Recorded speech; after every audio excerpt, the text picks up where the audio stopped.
All right, Chapter 8 review. 3 problems on this here page, so let's get to it.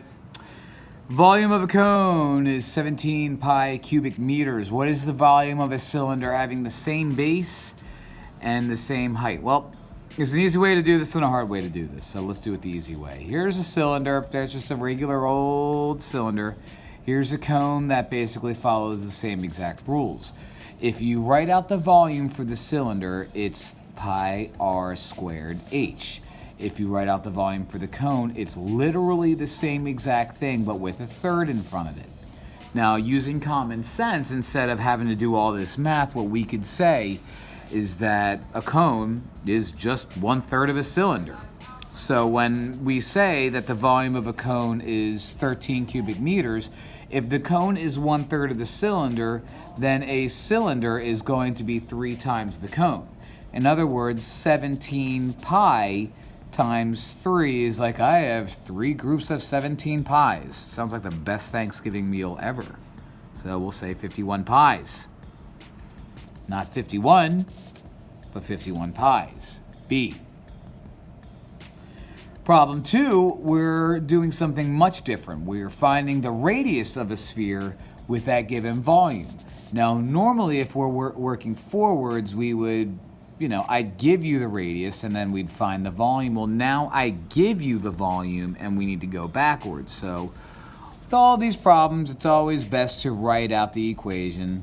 V equals 4/3 pi r cubed.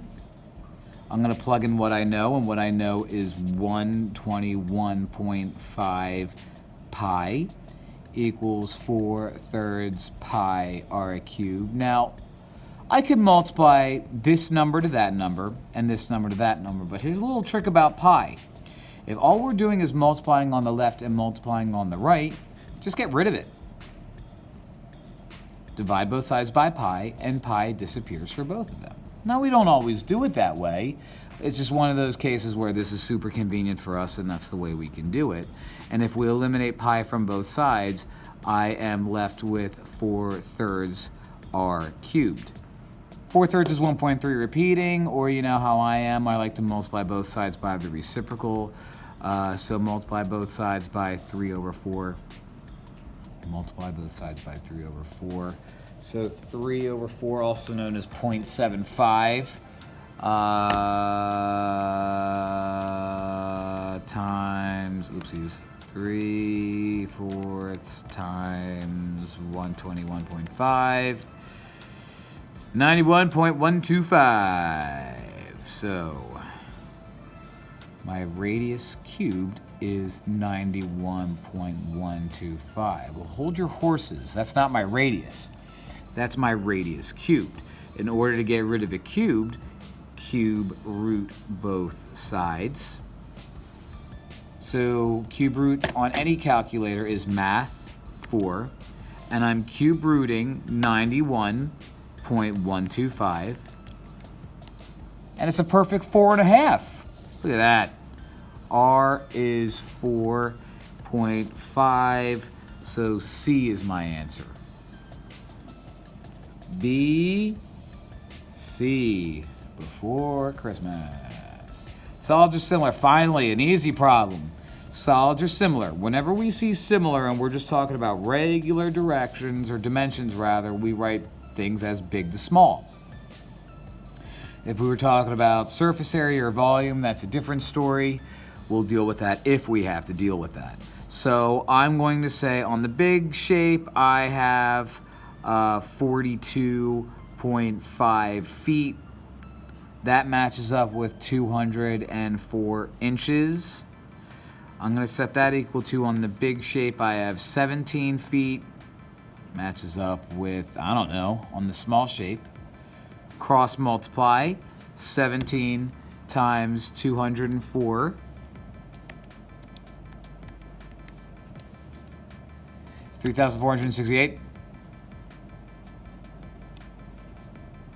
That's going to equal 42.5D. So I'm going to divide both sides by 42.5. Divide both sides by 42.5. So divide that by 42.5. 81.6 inches. 81.6 inches. What we have to be careful of is this smaller shape is in inches. Don't select the feet.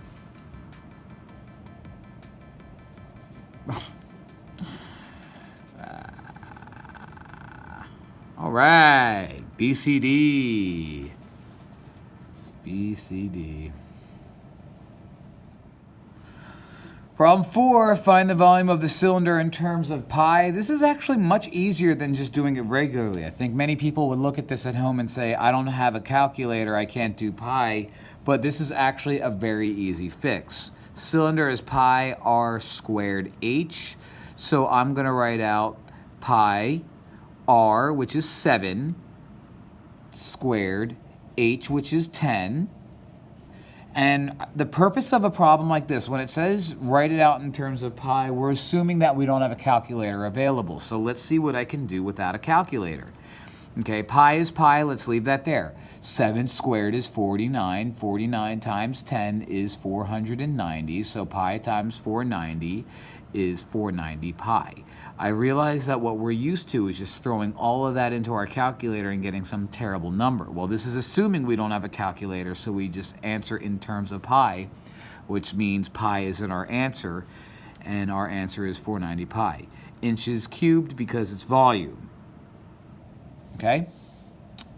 This problem is super easy. What times what times what is 64? 4, donezo. If you're using your calculator, you would just do math 4, that gets you the cube root button, math 4 of 64, and get 4. Oh man, it seems like we're on a golf course, so many 4s being said. So I have the volume of a cylinder. It seems like I just did this, so let's see how fast we can do it. Now, this doesn't mention about writing it out in terms of pi, so I'm going to actually do the whole thing. V equals pi 12, because that's our radius, squared. 18, because that's our height. We run to our calculator. We type it in. Pi is second caret looking thing, times 12 squared,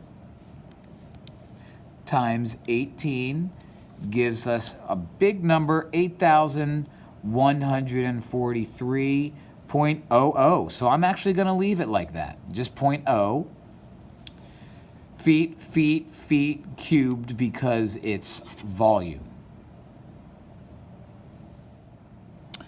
Third page, following the same exact directions as the previous problem, find the volume. And it looks like that's what we're doing for this entire page. We're just finding the volume of all 3 of these shapes.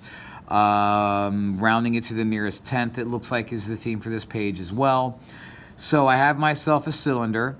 Cylinder is V equals pi r squared h. Be super careful. This 10 right here is not my radius, it's my diameter. So I don't care about 10, I care about 5. So when I plug it in, it's going to be pi, not 10 squared, but 5 squared times my height, which is 10. Now, before you go crazy, a lot of people are going to be like, well, no, I thought height was supposed to be when it's standing up and down. So just take your paper and go like that, and now it's standing up and down. Problem solved. So I'm going to just type that in. Pi times 5 squared times 10 gives me this number right here. Rounding to the nearest tenth is 0.4. 0.4 yards cubed. Boom. Now I have a sphere. This is the second time we're dealing with a sphere. V equals 4/3 pi r cubed. That is not my radius, that's my diameter, so I don't care about 12. I care about half of 12, which is going to be 6. So the volume is 4/3 pi 6 cubed. Okay, 4/3 times pi times 6 cubed. Math 3 gets you the cubed in any calculator. You can hit that little caret button and hit 3, but shortcuts, shortcuts, shortcuts.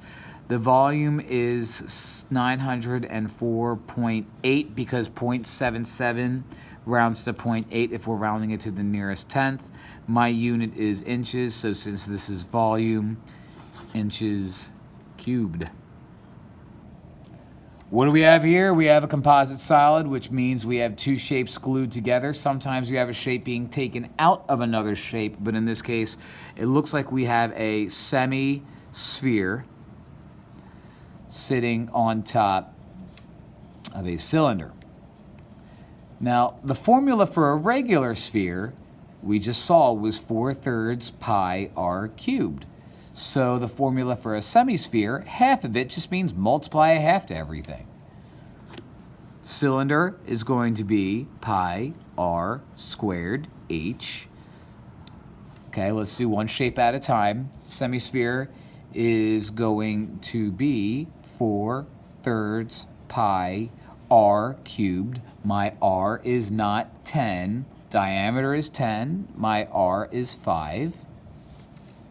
So 4/3 pi 5 cubed times a half is going to be 4/3 pi 5 to the third, math 3, times a half.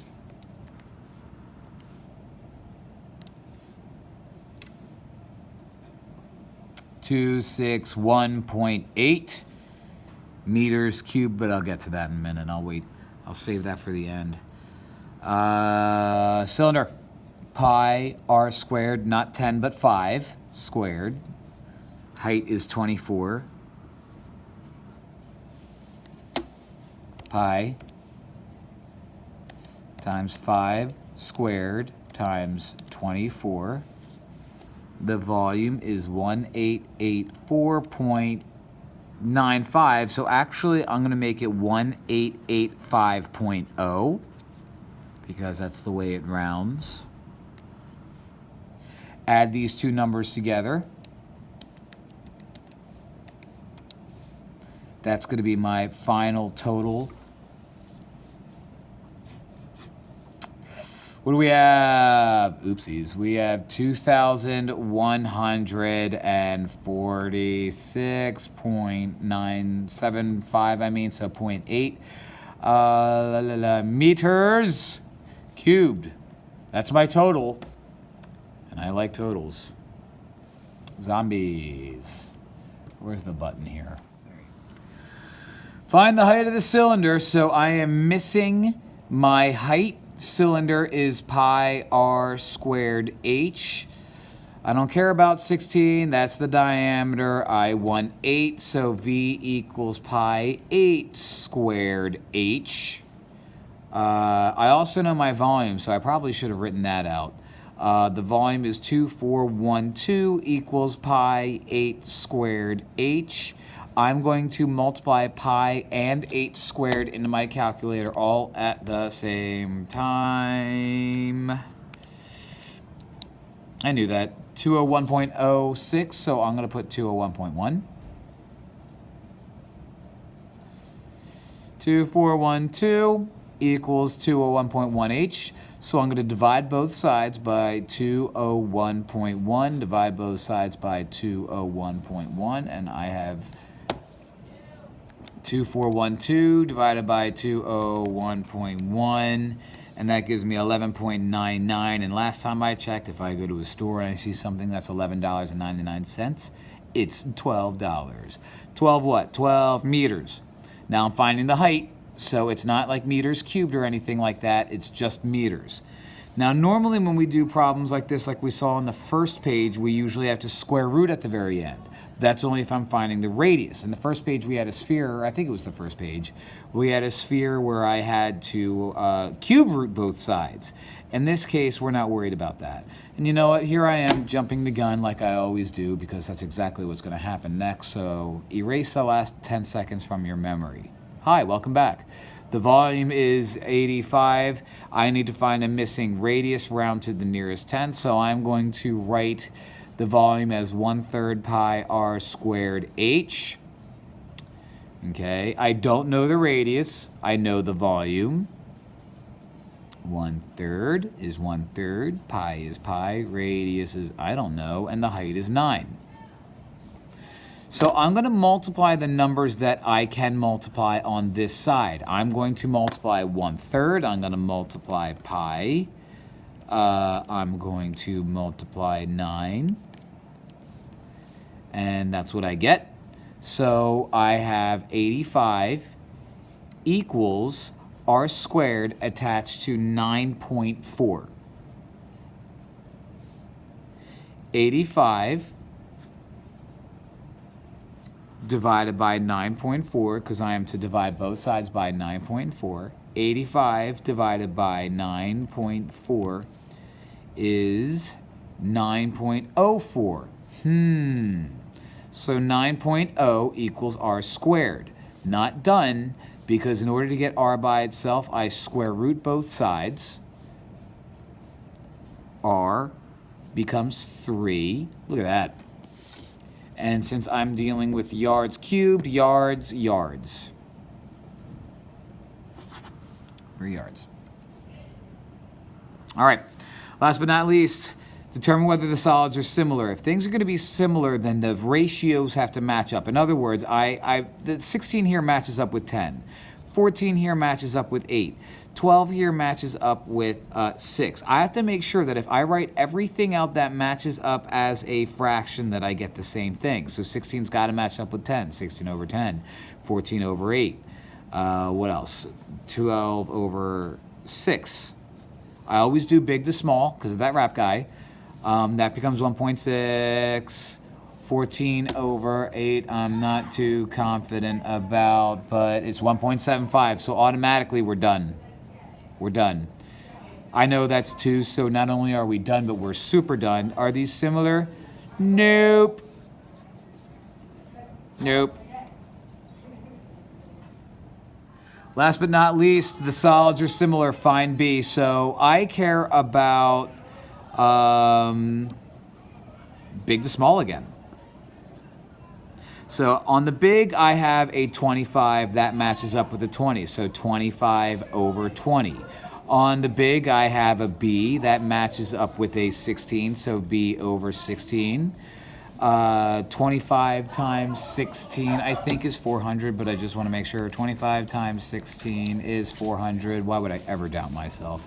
400 equals 20 times B. Divide both sides by 20. Divide both sides by 20. B equals 20 meters. And that's it. That's it. Bye.